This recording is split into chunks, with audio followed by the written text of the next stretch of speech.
যোনদিনা জুবিন দা মাৰা গৈছিল ছিংগাপুৰত, তাৰে পিছত যেতিয়া অসমত অনা হৈছিল তেতিয়া আমি মিনিমাম 11টামানত গৈছিলোঁ জুবিন দাক চাবলৈ।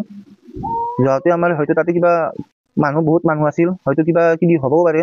তাৰ নেক্সট একো নাই। তাৰ সিদিনা 7 তাৰিখে এই বাথান থানা আহিছে শুৱালকুছিত, আহি পেলাই মোক উঠাই লৈ গৈছে ৰাতি, লৈ যাই পেলাই তাৰ পিছদিনা আজাৰা থানাই লৈ গৈছে।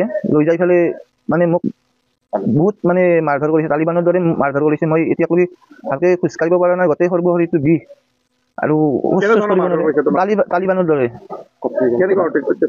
মানে গোটেই সৰ্বশৰীৰটোত মাৰিছে, খুচিছে, আছে এইবিলাক চিনবিলাক আছে। মই মানে জুবিনদাৰ ফেন হোৱাৰ কাৰণে এনেকৈ মাৰিছে নেকি?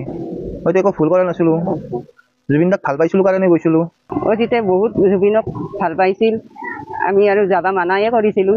তেওঁ আৰু কথা নুশুনি আৰু গৈ পেলাই এই তাৰমানে চাবা নাপাই পেলাই বহুত কিবা কিবি বহুত চলিগিলাই হেৰি কৰি থাকে, হাল্লা কৰি থাকোঁতে সিও তাৰমানে গাড়ীখনত হেৰি কৰা বুলি ক'লা, থাপাৰ মাৰা বুলি ক'লা এটা, মাৰি পেলাই সি তাৰমানে বহুত সেইগিলা হেৰি কৰি পেলাই সি আহিল। আমি একো গমেই নাপাওঁ আৰু নাপাওঁতে 7 তাৰিখে পুলিচে আহি 1:30 বজাত বাথান থানাত লৈ গ'ল। ৰাতি লৈ যায় তাতে ৰাতি ৰাখি পেলাই DC অফিচত লৈ আহিল আৰু তাতেও মাৰপিট কৰিলে, জোতাৰে খচি বহুত কোবাই ফেলে। আৰু কালি আৰু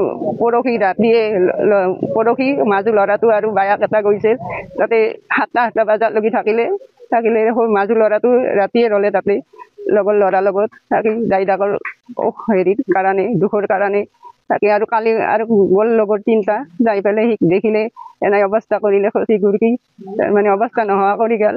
মই ইয়াতে 2 দিনকে ভাত পানী খোৱা নাই, আকৌ চিন্তাতে